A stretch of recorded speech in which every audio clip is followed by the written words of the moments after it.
এই ভিডিওটি দেখার পর হয়তো আপনি আপনার পাপের কথা ভেবে কান্না করবেন। রাত 4:20 মুয়াজ্জিন মাইকে ফজরের আজান দিচ্ছে। পাশ ফিরে উঠতে যাব, তখনই খেলাম বড় এক ধরনের ধাক্কা। ঝাপসা আলোতে দেখলাম আমার মতো দেখতে পাশে একজন শুয়ে আছে। এটা আবার কি? ভয়ে ভয়ে তাকে নাড়া দিলাম, দেখলাম অচেতন, কোনো কথা বলছে না। শরীর খুব ঠান্ডা। কিছুক্ষণ পর মনে হলো ভদ্রলোক মারা গেছে। চিন্তা করলাম এই লাশটা এখানে কেন? আবার দেখতে পুরোপুরি আমার মতো। সব স্বপ্ন দেখছি না তো? না, সত্যিই তো। অনেকক্ষণ চিন্তা করে সবাইকে ডাকার চেষ্টা করলাম, কিন্তু এ কি, কেউ তো আসছে না। একটু পর দেখলাম বোন রুমে লাইট জ্বালালো এবং ওই লাশটার কাছে এসে বলল, ভাই ফজরের আজান হয়ে গেছে। আমি তো পুরাই অবাক, এসব হচ্ছেটা কি? বোনের কাছে গিয়ে বললাম, ওই তোর কি মাথা খারাপ হয়েছে? লাশটাই বা রুমে আসলো কিভাবে? এটা কার লাশ? দেখলাম সে তো আমার কোনো কথাই কর্ণপাত করলো না। সেও লাশটা ধরে অবাক হলো এবং চিৎকার করে উঠলো। মুহূর্তে পাশের রুম থেকে আম্মু আব্বু এসে স্তব্ধ। আম্মু দপ করে খাটে বসে লাশটাকে ধরে জাগাতে লাগলো এবং চিৎকার করে বলতে লাগলো, বাবা কি হয়েছে তোর? কথা বলছিস না কেন?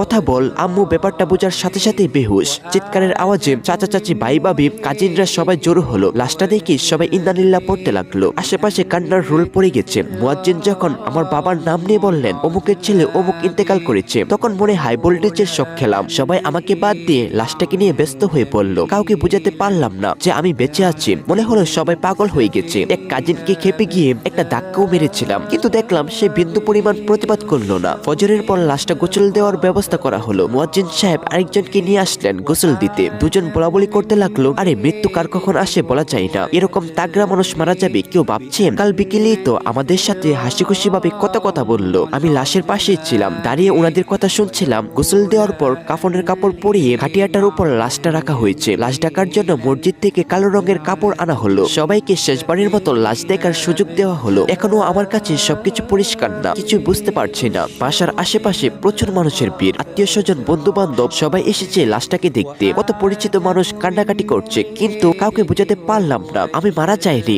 আমি বেঁচে আছি। এটা অন্য কারো লাশ। কেউ আমার কথা শুনতে পারছে না। জোহরের পর জানাজা। আজান হয়ে গেছে।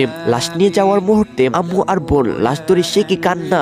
আত্মীয় ওরাও কেঁদে উঠলো। আহা, হৃদয় স্পর্শী এক দৃশ্য। অবাক ব্যাপার, এর একদিন আগেও ঠান্ডা সর্দি লেগেছিল, হালকা জ্বরও ছিল। দু একদিন যাবত ঠিক মতো নামাজ আদায় করতে পারছিলাম না, কিন্তু আজ কিছুই মনে হচ্ছে না। আমি পুরোপুরি সুস্থ, আর শরীরটাও তুলার মতো হালকা মনে হচ্ছে। যাই হোক, লাশটা চৌরাস্তায় ঈদগাহ মাঠে জানাজার জন্য নিয়ে যাওয়া হলো। ঈদগাহ মাঠ লোকে ভরা, একটু জায়গাও খালি ছিল না। বাবা হালকা একটু কথা বলার পর ইমাম সাহেব একটু বয়ান করে জানাজা পড়ালেন। জানাজা শেষে লাশ কবরস্থানে নিয়ে যাওয়া হলো। সেখানে গিয়ে দেখলাম দাদুর কবরের পাশেই একটা কবর খনন করা হয়েছে। ঠিকঠাক ভাবে লাশ দাফন করে সবাই আত্মার মাগফিরাতের জন্য দোয়া পড়তে লাগলো। মুনাজাত শেষে সবাই যার যার মতো চলে গেল, কিন্তু বাবা মা বসে থাকলো। তাদেরকেও জোর করে নিয়ে যাওয়া হলো। অবশেষে আমার কাছে সব পরিষ্কার হতে লাগলো যে আসলে আমি আর এই জগতে নেই।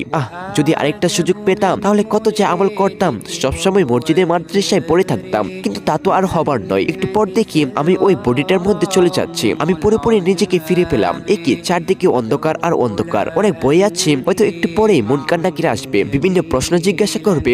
না পারলে শুধু হবে কবরের আযাব। শুয়ে শুয়ে অন্ধকার করে পুরো ঘটনাটা চিন্তা করলাম। ভাবলাম এগুলা হচ্ছে, একদিন তো হবে। হঠাৎ শোয়া থেকে উঠে বসলাম। শরীরের প্রতিটা রোম দাঁড়িয়ে গেছে। এই স্বপ্ন আমাকে বদলে দিতে সাহায্য করবে। প্রতিটা মানুষ এভাবে প্রতিদিন মৃত্যুকে স্মরণ করা উচিত। তাহলে আশা করা যায় গুনাহ থেকে মনকে বিরত রাখা যাবে এবং কবরের প্রস্তুতি নেওয়া যাবে। আশা করি ভিডিওটি আপনার কয়েকজন ফ্রেন্ডকে শেয়ার অথবা মেনশন করবেন। হতে পারে আপনার শেয়ার করা ভিডিও দেখে কারো পরিবর্তন আসলো। তো আজকের মতো বিদায় নিচ্ছি। প্রিয় ভিডিওটা ভালো লাগলে এটিকে ফলো করে দিও। তো দেখা হবে নতুন একটা ভিডিওতে। আজকের মতো আল্লাহ হাফেজ।